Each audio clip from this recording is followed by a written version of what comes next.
같은 비트코인 한 개인데 지금 대한민국에서 사면 외국에서 사는 것보다 380만 원이나 더 저렴하게 살 수가 있습니다. 한국 가격은 1억대 초반이고요. 그리고 외국에서는 1억대 후반으로서 차이가 무려 3.6% 차이인데요. 이게 보통 일이 아닙니다. 지난 3년 넘게 단 한 번도 본 적이 없는 역프리미엄 현상이거든요.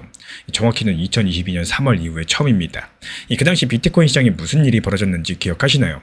오늘 이번 영상 끝까지 보시면은 지금 시장에서 정확히 어떤 일들이 벌어지고 있는지, 그리고 비트코인 가격이 앞으로 어디로 향하고 있는지 그런 그림들이 선명하게 보이기 시작을 하실 겁니다. 먼저 한 가지 단어만 짚고 갈게요. 이 김치 프리미엄, 줄여서 김프라고 부르는데요. 쉽게 말씀드리면은 대한민국에서 거래되고 있는 비트 가격이 외국보다 얼마나 비싼지를 퍼센트로 나타낸 수치입니다. 한국 사람들이 비트코인에 열광하던 시절, 한국의 가격이 외국보다 5%, 10%씩 비쌌고요. 한국에서만 유난히 비싸게 팔린다는 의미로 김치라는 이름이 붙은 겁니다. 근데 지금은 완전히 거꾸로예요. 한국 가격이 외국보다 저렴하고요. 이걸 마이너스 김프 또는 역프리미엄이라고 부릅니다. 오늘 기준으로 봤을 때 그 수치가 마이너스 3.6%. 여기서 보통은 이렇게 생각하시겠죠.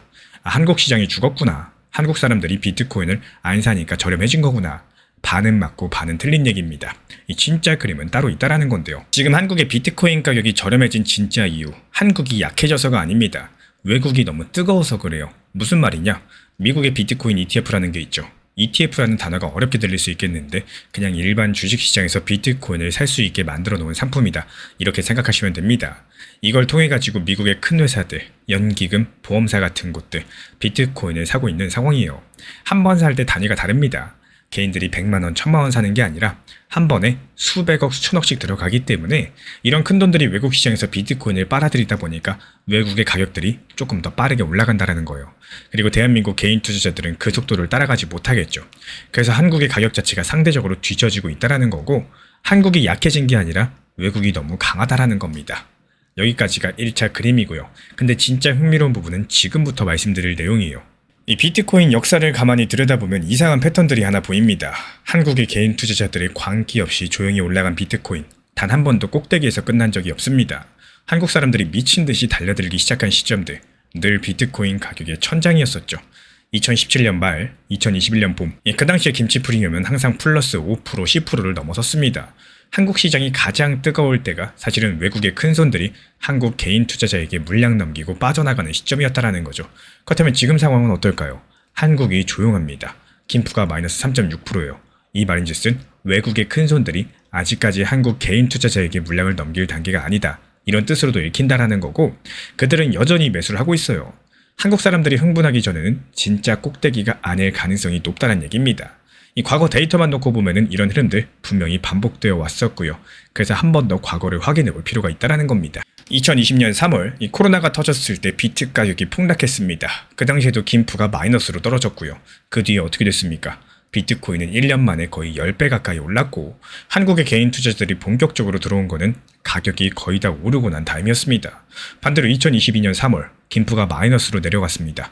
그때는 짧게 반등했다가 5월달에 루나 사태가 터지면서 시장 전체가 무너졌었죠. 그럼 이번 사이클은 2020년에 가까울까요? 아니면 2022년에 가까울까요? 지금 시점에서 단정하기는 어렵겠지만 한 가지 결정적인 차이는 있겠습니다. 2022년에는 미국의 비트코인 ETF가 없었었죠. 기관 자금이 지금처럼 매일매일 들어오는 구조가 아니었거든요. 지금 같은 경우에 매일 미국 ETF로 큰 자금이 들어오고 있고요. 이건 2020년이나 2022년, 이때는 없었던 구조적인 변화입니다. 지금까지 공개된 자료를 놓고 보시면요.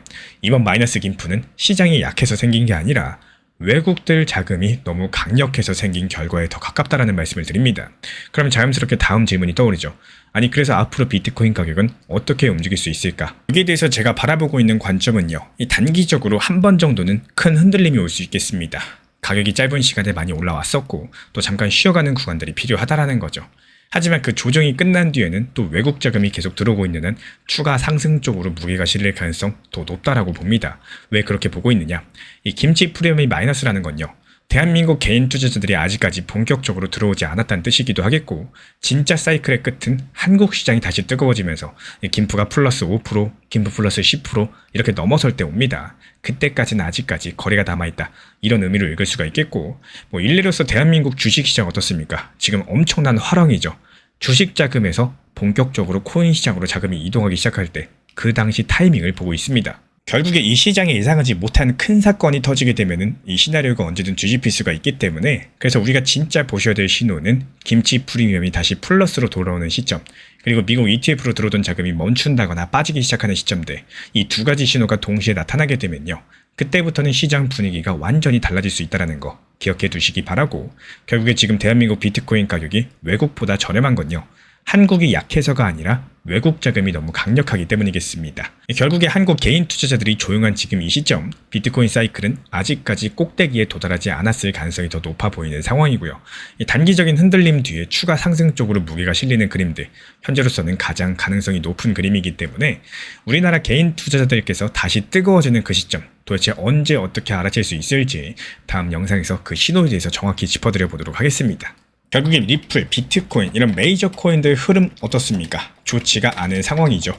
근데 단기 알트코인들은 조금씩 살아나는 이런 느낌을 받는 시장이다 보니까 알트나 단기 타점들에 대해서 어떻게 해야 되나 말해야 되나 고민되시는 분들 정말 많으실 겁니다. 일례로서 이번에 비트코인, 리플 둘 다 하락을 했는데 오히려 지금 시장에서 상승하는 알트코인들, 강력한 흐름을 보이는 알트들이 있다라는 거예요. 그래서 함부로 몰빵 투자 매매 습관이라거나 욕심 때문에 못 팔고 후회하는 이런 매매 습관들, 이렇게 안 좋은 습관들이 크신 분들 같은 경우는 사실 단기 알트에 대해서도 조심하시고 멀리 하셔야 되는 게 사실이긴 합니다. 단 만약에 내가 단기 알트를 진입을 하겠다라고 생각을 하신 분이라면은 이 비중 조절하고 목표 타점에 대해서 분명히 욕심을 내지 않으셔야 된다는 말씀을 드려요. 한번 쉽게 설명을 드려보자면요, 이 단기 종합방에서 안내 도움 드렸었지만요, 이 비트코인 그리고 비중에 대해서 항상 조절하고 적당한 목표가에 대해서 걸어두면서 내가 욕심내기보다는 차라리 팔고 나서 더 상승하더라도 일단 수익 실현부터 가져가야지, 이런 건강한 마인드로 가져가시는, 이미 내가 다 매도하고 나서 계속 들여다보고 스스로 스트레스에 대해서 키우실 필요가 전혀 없다라는 말씀을 드리고 싶습니다. 리플 XRP 들고 계신 분이라면 요즘에 마음이 꽤나 무거우실 겁니다. 가격이 한두 달도 아니고요, 무려 반년 동안이나 흘러내렸기 때문에 이 미국에서 암호화폐 세금 법안이 곧 나온다, 이런 뉴스가 들리면 반갑겠죠. 드디어 호재인가 생각도 들고요. 근데 제가 그 법안을 자세히 뜯어봤더니 이상한 게 한 가지 보였습니다. 이 법안이 주는 가장 큰 혜택, 그 혜택을 받는 코인 명단에 정작 리플 XRP가 없는 상황, 그리고 비트코인도 없고요. 그럼 우리는 좋아할 일이 아닌 걸까요? 오늘은 이 질문 한 가지만 끝까지 파보도록 하겠습니다. 그리고 먼저 이 법안이 도대체 뭔지부터 짚고 가셔야 되겠죠. 미국 하원에서 지금 여당과 야당이 같이 밀고 있는 암호화폐 세금 법안이 하나 있습니다. 이름이 길어가지고 그냥 페리티 법안이라고 불러볼게요. 맥스 밀러 의원이랑 스티븐 호스포드 의원이 함께 발의를 했고요. 목표는 올해 연말까지 통과시키는 겁니다. 많은 분들께서 이거를 큰 호재로 바라보고 계시는데, 세금 규칙이 정리된다는 거는 그만큼 암호화폐가 제도권 안으로 들어간다는 뜻이겠죠.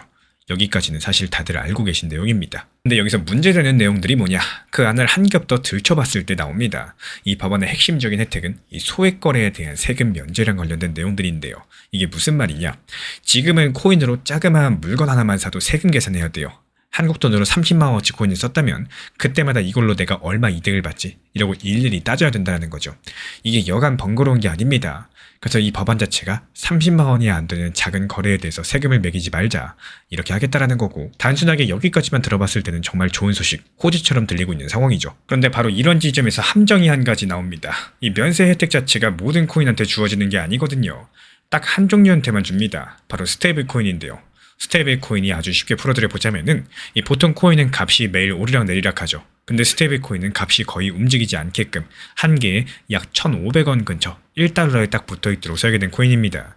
쉽게 말씀드려가지고 값이 흔들리지 않는 고정된 디지털 돈이에요.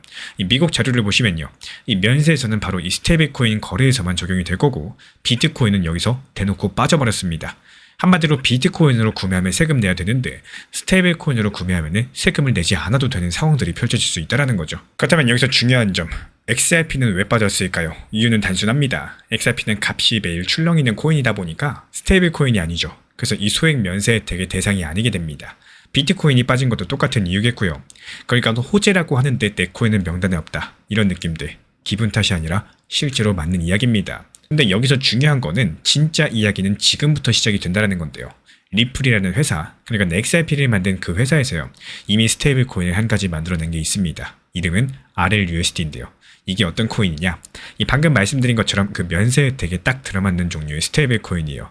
값은 한 개에 1,500원 정도 고정되도록 설계됐고, 진짜 현금이랑 안전한 국채로 그 값을 1대1로 뒷받침합니다. 그러니까 믿고 쓸 수 있게 만든 디지털 돈인 셈인 거죠. 그래서 여기까지는 리플도 스테이블 코인이 하나 있구나 뭐 이 정도로 들릴 수 있겠습니다. 근데 핵심은 다음에 한 가지인데요. 이 RLUSD가 거래되는 주된 무대가 바로 XRP가 돌아가고 있는 그 네트워크고, 조금만 더 풀어드려 보자면은 RLUSD를 주고 받을 때마다 아주 작은 수수료가 하나 붙는데요. 그 수수료로서 XRP가 조금씩 사라집니다. 태워서 없앤다고 해가지고 소각이라고 부르죠. 이게 무슨 뜻이냐? 이 스테이블 코인이 많이 쓰일수록 세상에 남아있는 XRP 양들이 조금씩 줄어든다는 사실입니다. 양이 줄면 어떻게 될까요? 그만큼 XRP가 귀해지겠죠. 그리고 이제 두 이야기를 한 개로 붙여드려 보자면요. 이 소름이 돋는 지점이 바로 여기에요. 작은 거래에 세금을 안 매기면은 사람들은 스테이블 코인을 진짜 돈처럼 편하게 쓰게 됩니다. 그러면 RLUSD 같은 스테이블 코인 거래가 늘어나겠죠. 그 거래가 늘어나면은 XRP 네트워크가 더 바빠집니다. 그리고 그럴 때마다 XRP가 조금씩 태워집니다. 정리하면 이래요. 이 세금 법안은 XRP라는 코인을 직접적으로 띄우는 게 아니라 XRP가 일하는 무대를 키우는 쪽으로 움직인다는 거예요. 그래서 리플이 이걸 처음부터 노린 건지 아닌지는 확인되지 않았지만요.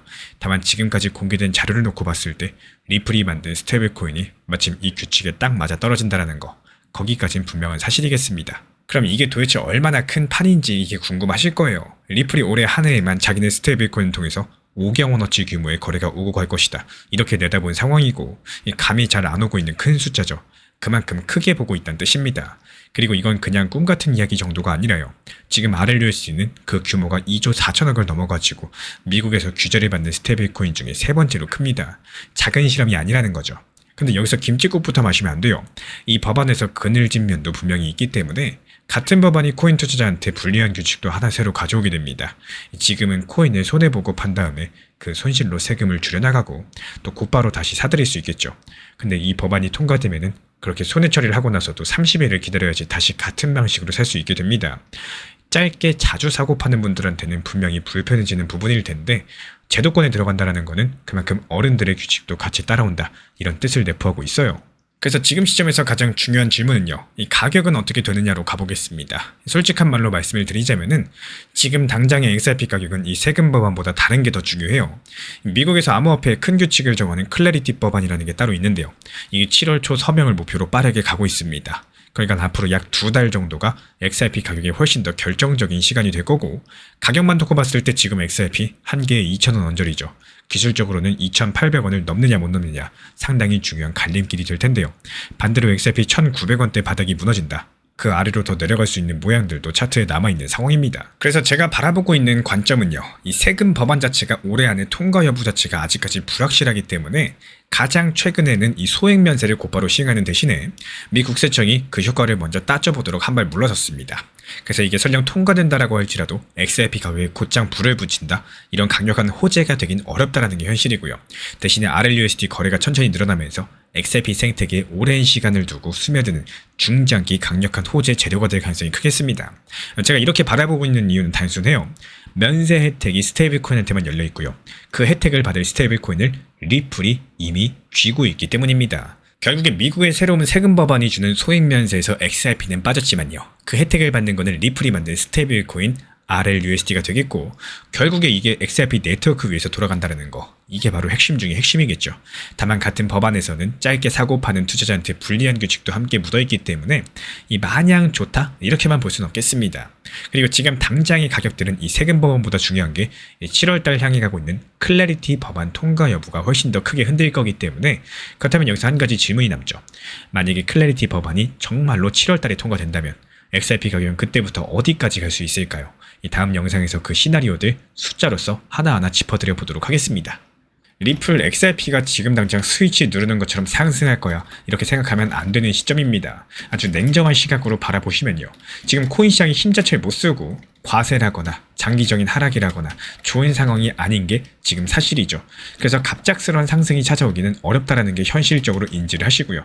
또 여기에 맞는 시장 대응을 할 줄 아셔야지 오히려 현실적인 판단이 가능하고 이에 따른 수익을 낼 수 있는 시기다, 이렇게 보고 있습니다. 이 과거 패턴을 분석을 하시면서 이런 시기에 어떤 대응을 하시면은 앞으로의 시장이 재밌어지겠다, 이런 준비를 미리 해놓으셔야 되는 시점이다, 이렇게 말씀을 드려요. 이 리플 정보방에서도 리플 XRP 코인에 대해서 분할 매수에 대한 안내를 같이 드리고 있는 이유도요, 리플이 현재 안 좋은 게 사실인데 이 빨리 5천원 만원 갔으면 좋겠다 이런 생각보다는 다음 반등이 나올 시점에 내가 원하는 상황을 만들 수 있도록 저점에서 매수를 하고 또 단기 고점에서 매도를 하는 1,800원에서 2,200원에 매도를 했고 다시 내려왔을 때 또다시 매수가 들어가는 이런 식의 관점을 말씀을 드리고 있는 상황이기 때문에 훨씬 더 환경을 준비해 놓는 게 건강한 투자 습관을 만들 수 있다 이렇게 생각을 하고 있습니다. 이번에 유럽에서 조금 무거운 소식 한 가지가 나왔죠. 유럽연합이 코인 거래에 세금을 매기는 방안들을 검토하고 있다는 내용인데요.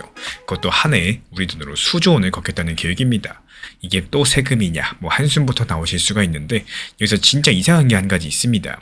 똑같은 이 소식을 두고 어떤 사람들은 오히려 좋은 신호다라고 말을 해요. 세금을 매긴다는데 그게 어떻게 좋은 신호가 될 수가 있을까요? 오늘 이 질문 하나만 끝까지 따라오시면은 이 뉴스가 왜 정반대로 갈리는지 정확하게 이해하시게 될 겁니다. 먼저 무슨 일이 있었는지부터 차근차근 살펴볼게요. 이번 소식은 폴리티코라는 외신 측에서 처음으로 보도했는데요. 유럽연합에는 집행위원회라는 기구가 있는데 쉽게 말씀드려가지고 유럽연합의 살림을 맡아가지고 운영하는 곳들입니다. 이 기구가 지금 회원국 정부들이랑 유럽의회에 문서를 하나 돌렸었는데 그 문서 안에 바로 코인 세금 이야기가 담겨 있었어요. 그리고 내용은 이렇습니다. 이 코인을 사고 팔 때 그 거래 금액의 0.1%를 세금으로 걷겠다라는 거고 0.1%면은 100만 원어치를 거래할 때 1,000원입니다. 작아 보이죠? 근데 유럽 전체 거래를 다 합치면 이야기가 달라져요. 이렇게만 걷어도 한 해에 우리 돈으로 대략 5조 원에서 7조 원이 모인다라고 봤었고요. 그리고 여기서 끝이 아닙니다. 코인으로 번 이득에서도 따로 세금을 매기는 방안들이 같이 들어있는 상황인데 이게 한 해에 2조 원에서 4조 원이 더 커질 거다. 이렇게 추산을 남겼고 이 두 가지 합치면은 매년 최대 11조 원 가까이 되는 엄청난 돈들입니다. 그런데 유럽에서 왜 갑자기 이렇게 코인에서 세금을 거두려는 걸까요? 이유는 의외로 단순한데요. 돈이 필요해서입니다. 유럽연합 차원에서 2028년부터 2034년까지 여기서 사용할 큰 예산들을 짜고 있는 상황인데 그 규모 자체가 어마어마하고 문제는 그 돈을 어디서 마련하느냐겠죠. 그래서 새로운 세금거리를 찾기 시작을 했다는 거고요. 이 사실상 코인만 노린 것도 아닙니다. 온라인 도박이라거나 큰 IT 기업한테 세금을 매기는 방안들도 똑같이 검토가 되고 있는 상황이고 코인 같은 경우는 그 중에 하나일 뿐이겠습니다. 그런데 많은 분들께서 이 지점에서 한 가지를 놓치시죠. 이게 지금 당장 시행되는 세금이 아니라는 점인데요. 지금부터가 상당히 중요합니다. 이 계획이 아직까지 검토 단계이고요. 결정된 게 아니라는 사실. 그냥 이런 방법도 있다. 이렇게 적어둔 문서일 뿐이에요. 그리고 이게 진짜 세금이 되려면 넘어야 될 큰 산들이 하나 있습니다. 유럽연합 27개 나라가 전부 다 찬성을 해야지 가능하다라는 건데요. 여기서 27개국 중에 한 개라도 반대하면 통과가 되지 않는다라는 거고 이걸 만장일치라고 하죠. 모두가 손을 들어야지 된다는 뜻입니다. 그런데 여기서 모든 나라가 찬성할까요? 그렇지가 않습니다. 당장에 반대할 나라들이 보여요. 예를 들어가지고 몰타 같은 나라에는 코인 거래소가 많이 모여 있습니다. 이런 나라 입장에서 봤을 때 세금을 매기면 거래소들이 떠날 수 있다 보니까 반갑지가 않겠죠. 반대로 프랑스 같은 경우는 새로운 세금들을 가장 적극적으로 매기고 있는 상황인데 이게 나라마다 입장 자체가 완전히 다른 겁니다. 게다가 유럽연합은 예전에도 비슷한 세금들 추진하다가 회원국의 반대에 막힌 적도 있었죠. 그래서 이번 코인 세금도 통과를 장담하기가 어렵다라는 거예요. 이 통과도 불확실한 이 세금 소식을 왜 어떤 사람들은 오히려 좋은 신호로 보고 있을까요? 바로 여기서 소름 돋는 지점이 나오는데요. 한번 생각을 해보면 좀 이상하지 않으신가요? 정부가 세금을 매긴다는 건 그 대상을 인정한다는 뜻이죠. 가치가 없는 거, 곧 사라질 거. 여기다가 세금을 매길까요? 절대 매기지 않습니다. 그러니까 지금 세금을 매긴다라는 거는 거꾸로 봤을 때 이건 제대로 된 자산이다. 이렇게 인정하는 행동인 거고 코인을 위험한 것 취급하던 시절에는 세금 이야기조차 없었었죠. 근데 이제는 어떻게 거둘지를 진지하게 계산을 하고 있다는 겁니다. 이 변화 자체가 하나의 신호탄이라는 거예요. 그리고 이건 유럽만 한 곳만의 얘기가 아닙니다. 여기서 더 큰 그림들이 보이기 시작을 하는데요. 유럽은 이미 2026년 1월부터 코인 거래 정보를 모으는 제도들을 시행하고 있는 상황이고 누가 얼마를 거래했는지 데이터를 차곡차곡 쌓고 있다는 겁니다. 결국에 세금을 매기려면 먼저 거래 내역부터 알아둬야 되다 보니까 이번 세금 검토가 갑작스럽게 튀어나온 게 아닙니다. 이미 준비되던 흐름의 다음 단계인 셈인 거고요. 우리나라도 역시 마찬가지겠죠. 이 대한민국은 2027년부터 코인에다가 세금을 매겨요. 1년에 250만 원이 넘는 수익에 대해서 22%를 걷기로 했습니다. 유럽도 한국도 방향성 자체가 똑같은 상황에서 전 세계가 코인을 세금을 매기는 정식 자산으로서 다루는 쪽으로 움직이고 있다는 겁니다. 이게 우연하게 동시에 벌어지는 일들이 아니에요. 여러 가지 나라가 함께 보조를 맞추고 있는 흐름이겠죠. 그러면 앞으로는 어떻게 될까요? 여기서부터 사실이 아니라 전망입니다. 그러니까 확정이 아니라 가장 가능성이 높은 한 가지 흐름으로 한번 들어주세요. 지금까지 공개된 자료를 보시면은 이번 유럽 세금이 지금 당장 통과될 가능성 높지가 않습니다. 27개 나라 만장일치라는 벽 자체가 너무나도 높은 상황이고 반대하는 나라들이 분명히 존재하고 있기 때문에 그래서 단기적으로 봤을 때 이 소식이 시장을 크게 흔들지는 않을 가능성이 크겠어요. 가격이 주는 충격들은 생각보다 작을 수도 있겠죠. 하지만 시간을 길게 놓고 보시면은 이야기가 또 달라지게 됩니다. 코인에 대해서 정식적인 자산으로 다루고자 하는 큰 방향성은 이미 멈추지 않고 있거든요. 그리고 그런 규칙들이 또렷해질수록 그 규칙을 잘 지키는 코인이 상대적으로 유리해질 겁니다. 제도권 안으로 들어갈 준비를 해온 코인일수록 이런 흐름에서 더 주목받기 쉽다라는 거고요. 리플 같은 코인이 규제 친화적인 방향성을 강조해왔던 이유들, 결국에 여기에 있다라는 거죠. 물론 반대 목소리도 분명히 존재합니다. 한 전문가 측에서는 거래에다가 세금을 매기면 사람들이 세금 없는 다른 통로로 빠져나갈 거다, 이렇게 지적을 남겼는데요. 그럼 유럽이 기대한 만큼 세금이 거치지 않을 수도 있겠고 실제로 얼마나 거칠지는 그 이상은 아직까지 아무도 모릅니다. 유럽연합 스스로도 자료가 부족해서 정확한 금액은 알 수 없다, 이렇게 인정을 했었고요. 결국에 유럽이 코인에 세금을 매기는 방안을 검토 중에 있지만 아직까지 결정된 건 아니고요.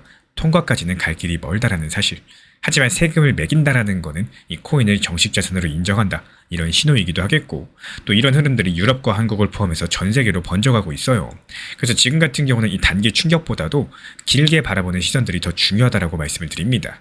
그래서 유럽보다 먼저 우리한테 닥칠 대한민국 2027년 코인 세금, 우리는 지금부터 과연 무엇을 준비하셔야 될지 이 다음 영상에서 그 이야기들 자세히 풀어드려 보도록 하겠습니다. 알트코인에 대한 단타로 접근한다라고 했을 때 가장 어려움을 느끼는 것 중에 하나가 바로 매도입니다. 언제 팔아야 될지 혹은 일을 하거나 시간이 없는데 업비트 빗선 붙잡고 있기는 시간이 부족하다, 어렵다라고 생각하는 것들이 당연하다라는 생각이 들어요. 하지만 여기서 제일 중요한 거는 자주 쳐다보고 자주 들여다본다라고 빨리 상승하고 수익이 잘 나오는 게 절대 아닙니다. 오히려 쉽게 매수와 동시에 적당 목표가를 걸어 놓으시고 크게 신경을 쓰지 않는 게 훨씬 더 건강한 매매 습관이다, 이렇게 생각이 되고 있는데요. 단기 종합방에서도 안내드리고 있지만 무리한 비중들, 무리한 목표 타점이 아니라 적당한 단기 고점에 대해서 목표가를 걸어 놓으시고 신경을 덜 쓰시는 방향성으로서 안내를 드리고 있는 이유들 역시 마찬가지이기도 하겠습니다. 가장 중요한 건강한 매매 습관들에서 먼저 키워나가셔야지 시장이 어렵게 느껴지지 않으실 거예요. 이번에 리플 CEO가 딱 한마디를 던졌죠. 우리가 이겼다라고요. 근데 저는 이 말을 듣고 오히려 기쁘기보다는 솔직히 좀 무서웠습니다. 왜냐면 이 한마디가 어쩌면 가장 위험한 신호일 수도 있기 때문인데요. 그래서 오늘 우리 구독자분들께 이 질문 한 가지를 먼저 드리고 싶어요. 리플 CEO 브래드 갈링하우스가 대체 뭘 보고 이겼다라고 말을 한 건지, 우리가 흔히 생각하는 것처럼 가격이 상승해서? 아닙니다. 진짜 이유는 따로 있어요. 그리고 그 이유를 알고 나시면은 지금 이 뉴스에 마냥 환호하면 안 되는 이유들 같이 보이기 시작을 하실 겁니다. 먼저 무슨 일이 있었는지부터 차근차근 살펴볼게요. 이 트럼프 측에서 본인 SNS에 글을 하나 올렸죠. 내용은 정말 간단했습니다. 암호화폐를 미워하던 세력들 때문에 암호화폐 산업이 해외로 쫓겨났는데 이걸 절대로 그냥 두지 않겠다라는 내용이었어요. 그리고 나서 바로 다음날 리플 CEO 브래드 갈링하우스가 본인 SNS에다 화답을 했습니다.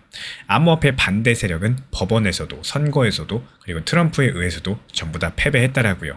이게 오늘 이슈의 출발점입니다. 근데 여기서 한 가지 이상한 점이 있었죠. 정말로 전부 다 이겼다면은 왜 굳이 지금 이 타이밍에 리플 CEO 브래드 갈링하우스가 이런 말들을 꺼내고 있을까요? 그 답을 찾으려면 트럼프가 쓴 단어 하나하나를 보셔야 됩니다.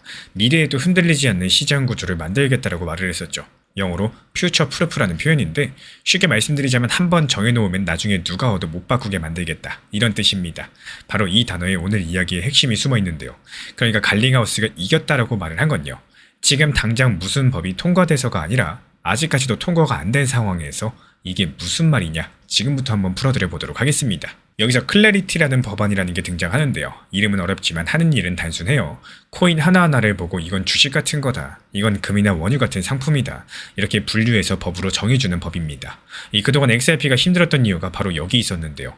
이게 주식이냐 상품이냐를 두고 몇 년을 싸웠다 보니까, 근데 이 법이 통과되면은 XRP는 디지털 상품, 그러니까 금이나 원유 같은 자산으로 딱 정해지게 된다는 거죠. 싸움이 끝나는 건데요. 그래서 리플 입장에서는 이 법이 그렇게도 중요한 겁니다. 그렇다면 이 클래리티 액트 지금 어디까지 왔을까요? 여기서부터 사실만 말씀을 드려볼게요. 이 법은 미국 하원을 2025년 7월에 이미 통과했었습니다. 무려 찬성이 294표였고요. 반대는 134표밖에 안 됐습니다.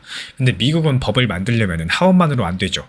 상원이라는 또 다른 관문을 넘어야 되는데, 그리고 이 법은 2026년 5월달 상원의 하원위원회를 찬성 15표, 반대 9표로 통과한 상황입니다. 그러니까 지금 산을 하나 넘은 수준이 아니라요.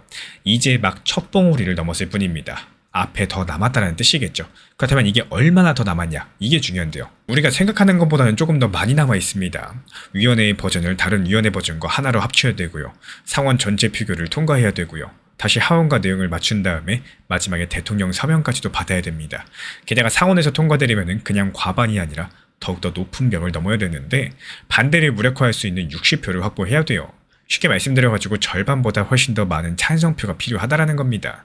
그래서 리플 CEO 브래드 갈링하우스에 이겼다라는 말 자체가 정확히 보면은 지금 이긴 게 아니라 머지않아 이긴다, 곧 이긴다, 뭐 이런 표현에 더 가깝겠습니다.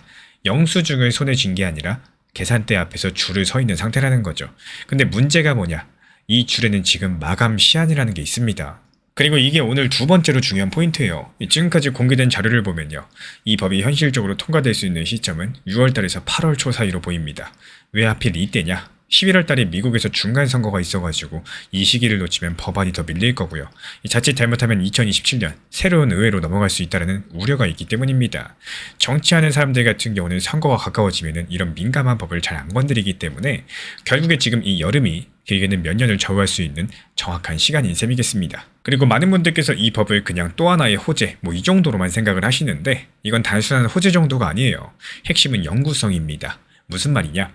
이 법이 통과되면 XRP가 디지털 상품이라는 사실이 연방법에 못이 박히죠. 그러면 나중에 어떤 정부가 들어와도 2026년 3월 달에 내려진 그 분류를 마음대로 되돌릴 수가 없게 될 거고 바로 이게 트럼프가 말한 미래에도 흔들리지 않는다의 진짜 의미겠어요. 그리고 여기서 XRP를 오래 들고 계신 분들, 이 속으로만 갖고 있었던 진짜 공포를 하나 꺼내볼게요. 그건 바로 트럼프 이후에 민주당으로 다음 정권이 바뀌게 된다면 또 예전처럼 SEC 갠슬러처럼 이렇게 괴롭히는 거 아니냐, XRP 소송 거는 거 아니냐, 이런 근본적인 두려움들입니다. 몇 년 동안 그 불안감에 시달렸었죠. 근데 정권 바뀌면 또 시작되는 거 아니냐? 당연히 생각해 볼 수 있습니다. 여기서 이 법안이 중요하게 작동을 해요. 클래리티 법은요. 그 불안감을 제도적으로 끝내줄 수 있다는 겁니다. 가격이 잠깐 오르고 내리는 차원이 아니라 판 자체를 그냥 굳혀버리는 정확한 사건인 거죠. 그래서 리플 CEO 브래드 갈링하우스가 이겼다라고 자신있게 말을 할 수가 있었던 겁니다. 여기서 제가 무섭다고 했던 이유로 돌아가셔야 됩니다. 이 좋은 얘기만 하면 그건 솔직한 분석이 아니겠죠. 이 두 가지 무서운 부분에 대해서 짚고 넘어가 볼게요. 먼저 첫 번째, 소문의 사고, 뉴스의 판다. 오래된 역사 패턴이죠. XRP가 2024년 트럼프 당선된 직후 2주 만에 155% 올랐습니다. 근데 그 당시에도 가장 큰 수익은 발표가 나온 뒤에 들어온 사람이 아니라요. 발표 전에 미리 자리를 잡았던 사람들에게 수익이 돌아갔습니다. 이게 무슨 뜻이냐? 오히려 모두가 환호하고 있는 순간이 오히려 좋은 소식이 미리 가격에 반영된 구간일 수가 있다는 거죠. 이걸 선반영이라고 하는데 쉽게 말씀드리면 오를 걸 미리 당겨가지고 올라버린 상태를 뜻해요. 그리고 두 번째 변수는 비트코인입니다. 이게 정말로 중요한데요. XRP는 비트코인과 0.84라는 아주 높은 연관성을 가지고 움직이고 있는데 쉽게 말씀드려서 비트코인이 기침을 하면 XRP는 몸살을 앓는다는 거예요. 비트가 빠지면 XRP는 더 가파르게 빠지죠. 실제로 최근에 이란 관련 충격대 그리고 여러 가지 데미지로 인해 가지고 비트코인 같은 경우는 1억 아래로도 빠졌었고요. XRP도 1,800원 가까이 끌려 내려간 바가 있었습니다. 이 규제 소식이 아무리 좋더라도 시장 전체 분위기가 무너진다. 그러면 그 호재는 그냥 묻혀버린다는 뜻입니다.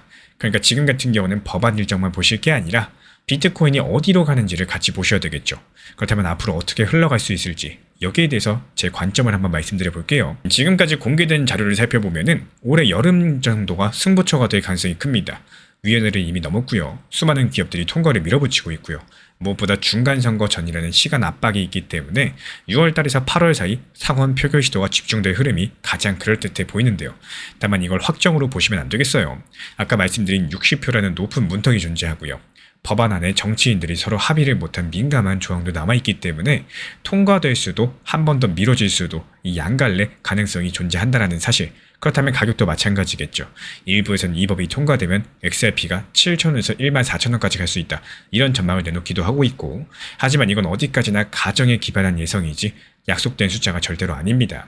그래서 이런 목표가는 참고 정도만 하시는 게 좋다. 이렇게 말씀을 드려요. 결국에 리플의 CEO 갈링하우스에 이겼다라는 말은 법이 통과돼서가 아니라 되돌릴 수 없게 만들 길이 열렸다는 뜻이겠습니다. 진짜 변수는 이 법이 6월달에서 8월 사이 통과되느냐 그리고 그 사이에 비트코인이 버텨주느냐 이 두 가지이기 때문에 지금은 환호하실 때가 아니라 차분하게 지켜보실 타이밍입니다. 그렇다면 마지막으로 한 가지만 같이 생각을 해볼까요? 만약에 이 여름의 창문이 닫혀버린다면 그때 XRP는 다시 길고 긴 기다림으로 돌아가게 될 수 있을까요? 지금 피델리티 같은 경우는 전 세계 돈을 굴리는 거대 금융회사입니다. 이 회사가 최근에 보고서를 하나 냈죠. 핵심은 바로 이건데요. 미국 돈에서 벗어나가지고 비트코인이나 금 같은 다른 자산들을 찾는 나라가 점점 더 늘고 있다는 거고, 근데 저는 이 보고서를 읽다가 이상한 점들을 발견했어요. 그 안에 우리가 기다리던 리플 XRP가 한 글자도 없었다는 사실입니다. 왜 XRP가 빠졌을까요? 이게 왜 이상한 건지 조금만 더 들어가 보자면요. 이 보고서의 주인공은 딱 둘이었어요. 한 개는 비트코인이고 또 다른 하나는 금이었습니다. 실제로 이란 같은 경우는 원유를 팔고 그 대금으로 비트코인을 받기 시작을 했죠. 그리고 여러 나라의 중앙은행들은 금을 계속해서 사모으고 있었습니다. 그런데 이런 큰 흐름들 속에서 리플의 이름이 그냥 없었다라는 거고요. 우리 입장에서 좀 서운할 수밖에 없겠죠. 그런데 여기서 사실 더 답답한 일은 따로 있습니다. 리플이라는 회사는 지금 굉장히 잘 나가고 있죠. 얼마 전에 JP모건이라는 세계적인 은행이랑 손까지도 잡았고요. 그리고 그 둘이 함께 국경을 넘는 돈을 단 5초 만에 정산하는 데 성공을 했어요. 보통 이런 돈들 같은 경우에 몇 날 며칠이 걸립니다. 게다가 리플은 미국에서 정식적인 은행 허가까지 받으려고 움직이고 있는 상황인데, 여기서 회사 가치는 우리 돈으로 75조 원 안팎으로 평가받고 있고 누가 봐도 잘 나가는 회사죠. 근데 정말 이상합니다. 회사는 이렇게 잘 나가는데 정작 리플 코인 가격은 몇 달째 2,000원 근처에 묶여있다는 사실. 회사는 웃는데 코인을 들고 있는 우리는 왜 이렇게 답답한 걸까요? 이 두 가지 수수께끼를 풀어나가시려면 먼저 한 가지를 제대로 이해하셔야 됩니다. 바로 탈달러라는 말인데요. 탈달러, 조금 어렵게 들리지만 그 뜻은 정말 간단합니다. 전 세계가 미국 돈에 덜 기대려고 하는 흐름들. 근데 그동안은 나라끼리 거래할 때 거의 모든 미국 돈을 전부 다 썼거든요. 그걸 좀 줄여보려고 하는 나라들이 생겼다는 겁니다. 물론 이건 아직까지는 시작 단계인데요. 미국 돈이 지금 당장 무너진다는 얘기가 아니에요. 근데 여기서 사람들이 가장 많이 착각하는 게 있어요. 미국의 돈이 흔들리면은 그 자리를 대신할 새로운 왕이 나온다는 거. 이렇게 생각을 하는 거죠. 많은 분들께서 그 새로운 왕이 리플이길 바라는 거고요. 근데 지금까지 공개된 흐름을 살펴보면은 그 그림들이 조금 달라집니다. 이 새로운 왕이 한 명 나오는 게 아니라요. 지금 세상이 여러 조각으로 쪼개지고 있는 상황이고, 이란 같은 경우는 비트코인을 쓰고요. 중국은 자기네 돈을 밀고요. 중앙은행들은 금을 쌓아나가고 있습니다. 서로가 잘 안 통하는 결제 방식들이 동시에 늘어나고 있다는 거고, 그럼 여기서 아주 중요한 질문이 하나 생기죠. 세상이 이렇게 조각조각 나뉘면은 과연 누가 돈을 벌게 될까요? 그리고 여기에 대한 답은 의외로 단순합니다. 이 조각난 세상에서 돈을 버는 거는 새로운 왕이 아니라요. 그 조각들을 서로 이어주는 다리입니다. 그리고 그 다리를 건널 때마다 통행료를 받는 쪽이죠. 비트코인을 쓰는 나라, 다른 돈을 쓰는 나라, 이 사이에서 값을 빠르게 옮겨주는 길들. 그 길이 돈이 된다는 겁니다. 그리고 리플이 지금 짓고 있는 게 정확하게 바로 그 다리예요. 리플의 움직임을 보면요. 이 방향성 자체가 상당히 분명해 보입니다. 그렇다면 이 다리에 진짜 가치가 있다는 증거가 있을까요? 네, 있습니다. 그것도 조금 무서운 증거가 있는데요. 얼마 전에 미국이 이란과 연결된 어떤 코인을 통째로 묶어버린 일이 있었죠. 금액은 우리나라 돈으로 5천억이 넘는 상황인데, 그 코인 같은 경우는 스테이블 코인이라고 해서 부릅니다. 가격이 흔들리지 않게끔 미국 돈 가치에 딱 붙여가지고 만든 코인인데요. 근데 이런 코인들이 만든 회사가 마음만 먹으면 못 쓰게 묶을 수가 있습니다. 실제로 그 일이 일어나더라는 거예요. 이게 왜 중요할까요? 지금 나라들이 미국 돈에서 벗어나려는 진짜 이유들, 바로 여기에 있습니다. 내 돈이 남의 손에 묶일 수 있다. 바로 이 불안감 때문이에요. 그리고 바로 여기서 리플의 진짜 위치가 드러납니다. 리플 코인 XRP에는 한 가지 다른 점이 있는데요. 이건 누가 발행하고 누가 관리하는 코인이 아닙니다. 주인이 따로 존재하지 않고 있기 때문에 아까 그 스테이블 코인처럼 누군가가 마음대로 묶어버리기가 상당히 어렵습니다. 내 돈이 묶일 수 있다. 이런 불안감이 세계의 가장 큰 걱정거리가 된다면요. 이 주인 없는 다리 같은 자산들은 다른 자산이 못 가진 장점을 갖게 된다는 거고, 근데 여기서 정말로 재미있는 역설이 하나 나오죠. 지금 세상 같은 경우는 미국 돈에서 벗어나자 이렇게 외치고 있는 상황인데, 리플의 간판 상품 같은 경우는 오히려 미국 돈 가치에 붙여가지고 만든 코인이죠. 게다가 리플은 미국 은행 허가까지도 받으려고 하고요. 그러니까 지금 리플은 미국 돈이 죽는 쪽에 베팅하는 게 아닙니다.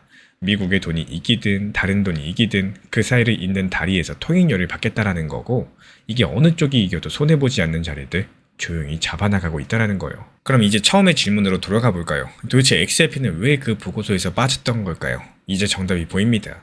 이런 부분들 해석이 갈리겠지만요. 가장 설득력 있는 설명은 바로 이겁니다. XRP가 빠진 거는 약해서가 아닙니다. 다리가 아직까지 전부 다 완성되지 않았기 때문인 거고, 비트코인과 금 같은 경우는 이미 사람들이 대안으로 쓰기 시작을 했고요. 그래서 보고서에 이름이 올랐었죠.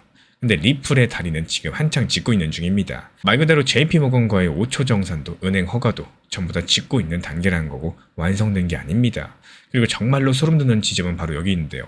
다리가 분명히 깔리고 있는데 그 통행료가 아직까지 코인을 들고 있는 사람들에게는 흐르지 않고 있다는 사실. 회사가 번 돈들은 리플 코인을 가진 우리한테는 직접적으로 돌아오지 않습니다. 말 그대로 회사는 웃고 있는데 우리는 못 버는 이유, 바로 여기 있었다는 거예요. 그렇다면 지금 우리는 이 코인을 어떻게 봐야 될까요? 가장 가능성이 높은 흐름들 하나만 말씀을 드리자면은 지금 차트가 보여주고 있는 그림들입니다. 리플 XRP가 지금 2,000원 근처에 있죠. 여기서 가장 중요한 가격이 2,200원입니다. 이 선을 넘어가지고 그 위에 자리를 잡는지 여부가 분수령이겠고, 만약에 그 위에 안착을 한다. 그럼 그 다음 목표는 2,700원 부근으로 보시면 되겠습니다. 반대로 1,900원이 무너진다. 그럼 더 아래로도 밀릴 수가 있겠죠. 참고로 스탠다드 차타드라는 은행들은 올해 목표 가격을 4,200원으로 잡았습니다. 왜 이렇게 바라보고 있느냐? 지금 회사는 빠르게 다리를 짓고 있는 상황인데 이 코인 가격은 아직까지 그걸 따라가지 못하고 있거든요. 이 둘 사이의 거리가 좁혀지는 순간 그때부터가 가장 중요한 신호탄이 되어줄 겁니다. 이번 피델리티 보고서에서 리플은 없었지만요. 그건 리플이 약해서가 아니라 다리가 아직까지 완성되지 않았기 때문일 수가 있다는 거고, 리플 같은 경우는 미국 돈이 이기든 지든 그 사이에서 통행료를 받는 자리를 조용히 짓고 있어요. 다만 그 통행료가 우리 같은 홀더에게까지도 흘러올지 아직까지 확인이 되지 않았기 때문에 통행료가 코인을 든 우리한테 흘러오기 시작하는 신호들, 과연 어디에서 가장 먼저 나타날 수 있을지 다음 영상에서 그 신호들 같이 찾아보도록 하겠습니다. 지금 시장 상황이 좋고 안 좋고 리플이 상황이 어떻다, 잘 모르거나 무리한 매매는 조심하는 게 맞겠습니다. 대표적으로 잘 모르는 해외 거래소, 선물 매매 같은 것들 잘 모르는 상태에서 시작하는 것은 정말로 위험하기 때문에 특히나 잘 모르는 해외 거래소를 잘못 이용을 하시면요, 코인 자체가 그냥 사라질 수가 있습니다. 그래서 선물 매매는 청산당하고 나면은 회복 자체가 불가능하다, 이렇게 보시면 되겠고, 예를 들어서 리플 XRP 평단이 4,000원 이렇게 높다라고 할지라도요, 결국에 평균 단가 잘 낮추고 시간 흐르면 회복 자체가 가능하겠지만요, 청산당하고 투자금 사라지면은 회복 자체가 불가능해지는 경우들이 생깁니다. 그래서 시장이 답답하다라고 할지라도 이럴 때 내 포트폴리오를 어떻게 관리해야겠다, 이런 계획들을 세워 나가시고 다음 반등장, 상승장 이런 시장에서 어떤 대응을 해야겠다, 재정비 시간으로서 생각을 해 나가시는 게 좋다, 이렇게 보여지고 있어요. 지난달에 일론 머스크가 만든 결제 어플 하나가 나왔었죠. 이름이 바로 엑스머니입니다. 많은 분들께서 기대감을 가지셨는데요. 이번엔 진짜 도지코인이 여기 들어가겠다, 이런 식의 기대감이었고, 근데 막상 뚜껑을 열어보니까 도지코인은 그 어디에도 없었습니다. 보통 같았으면 여기서 다들 실망하고 끝나야지 정상이겠죠. 근데 이상한 일이 하나 벌어졌습니다.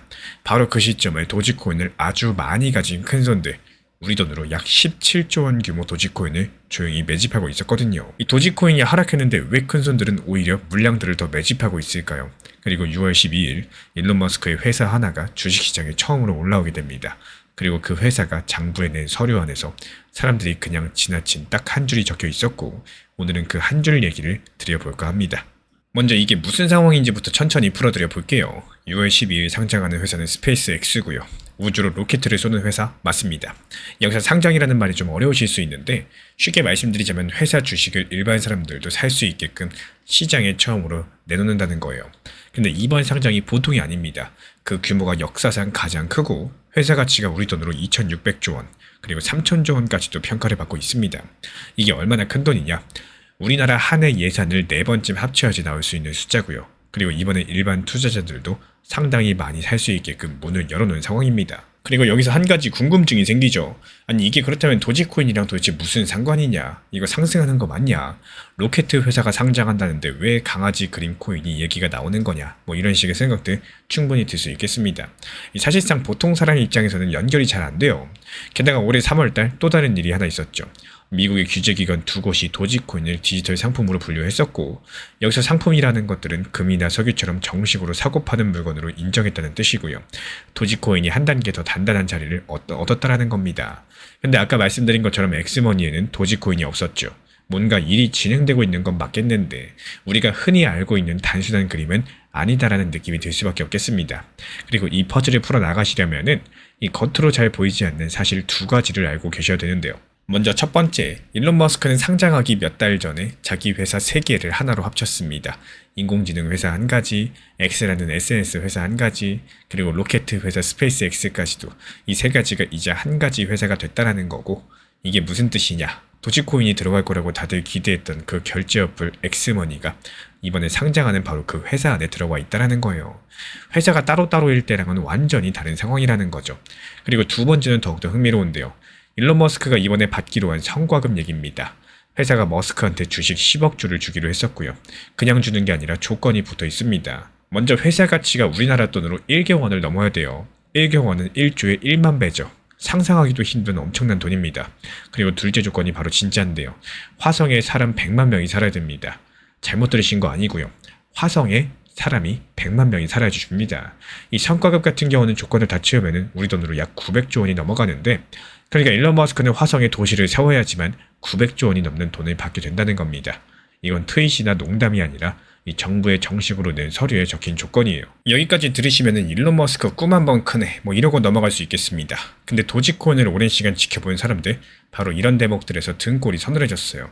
왜 그런지 말씀을 드리자면은 이 도지코인은 예전부터 우주화폐라는 별명들을 달고 다녔습니다. 일론 머스크가 장난처럼 도지를 달에 보내겠다 이렇게 말하곤 했었고, 처음에 다들 그냥 농담으로 들었습니다. 근데 도지코인 이름을 그대로 딴 작은 달 탐사선이 실제로 하나 있었고요. 이 탐사선은 스페이스 X의 비용을 전부 도지코인으로 낸 첫 번째 손님이었습니다. 우주선 비용을 강아지 코인으로 진짜 결제를 했다라는 거죠. 이제 그림이 조금 보이시나요? 농담처럼 떠돌던 우주화폐 얘기가 이번에 트위터가 아니라 정부 서류 안으로 들어왔다라는 사실, 그리고 그 서류에는 이런 문구까지 와 있습니다. 우리는 인류가 공룡 같은 운명을 맞길 원하지 않는다. 지구가 위험해지기 전에 화성으로 가겠다. 이런 뜻을 내포하고 있고, 그러니까 정리하면 이렇습니다. 일론 머스크는 이제 화성에 도시를 세워야지만 900조 원이 넘는 돈을 받는 법으로 묶는 개인적인 이유가 생겼어요.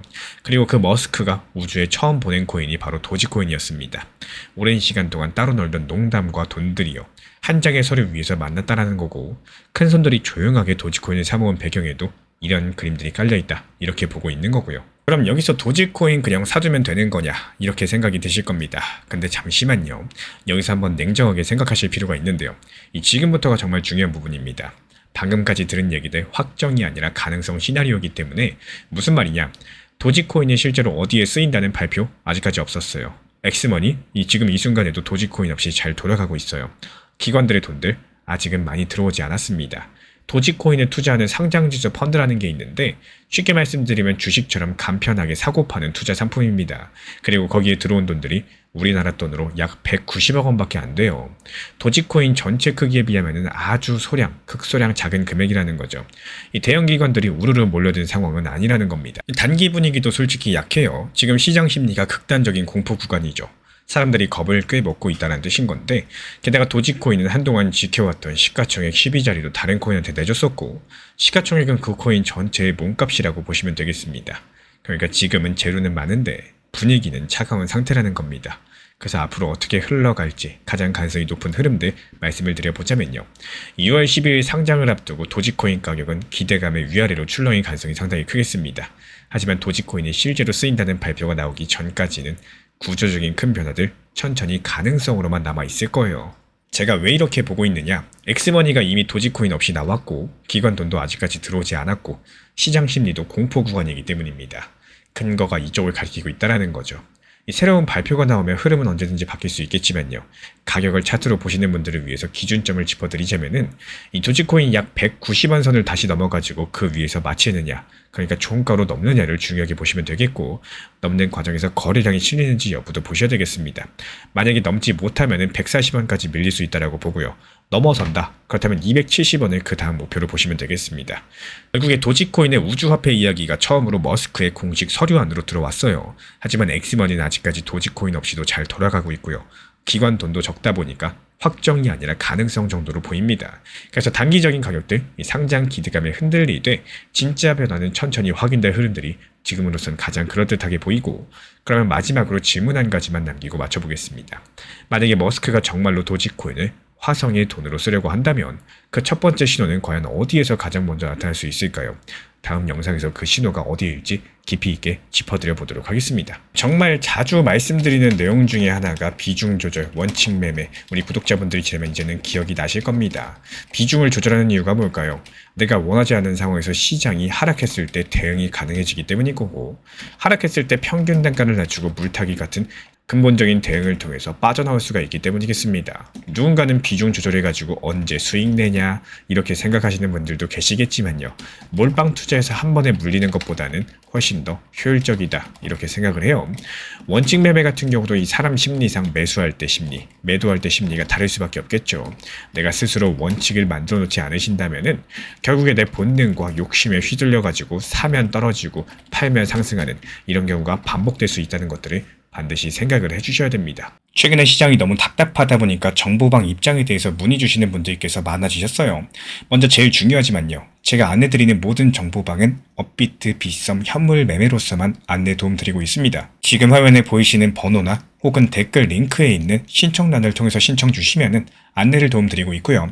이 세 가지 방 중에 필요로 하신 방을 체크해서 신청 주시면은 필요로 하신 방에 맞춰가지고 입장 안내드리고 있습니다. 먼저 리플 전용방 같은 경우에 리플에 대한 중요 이슈, 그리고 리플에 대한 단기 저점과 단기 고점, 중장기적으로 보는 중요 타점 같은 핵심 내용에 대해서 안내드리고 있기 때문에 영상 시청해주시는 우리 구독자분들께서 리플이라는 코인이 장기적으로 좋다라는 건 알고는 있지만 현재 같은 시장에서는 많은 답답함을 느끼시는 분들께서 정말로 많이 계실 거라고 생각을 합니다.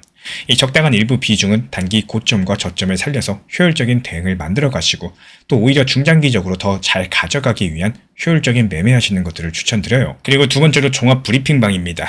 장기적으로 보기에 좋은 코인들과 현재 시장 흐름에 대한 중요 시장 이슈들, 브리핑 내용이나 리플에 대한 방향성, 락업 해제 일정과 여기에 따른 움직임들에 대해서 안내드리는 종합적인 방이다. 이렇게 생각해 주시면 되겠습니다. 그리고 마지막으로 단기 종합방 같은 경우는 말 그대로 단기 종목들에 대한 타점을 안내드리고 있는 방입니다. 이 단기 종목은 말 그대로 단기 종목답게 접근을 하셔야 되는데 욕심으로 인해서 타점을 너무 높게 잡아가지고 수익 실현을 못하거나 아니면 눈치 보기 매매를 하다가 이렇게 수익 실현의 기회를 놓치셨던 기억이 있으신 분들 지금 시장에서 정말 많은 상황인데요. 항상 비중 조절이 중요하고요.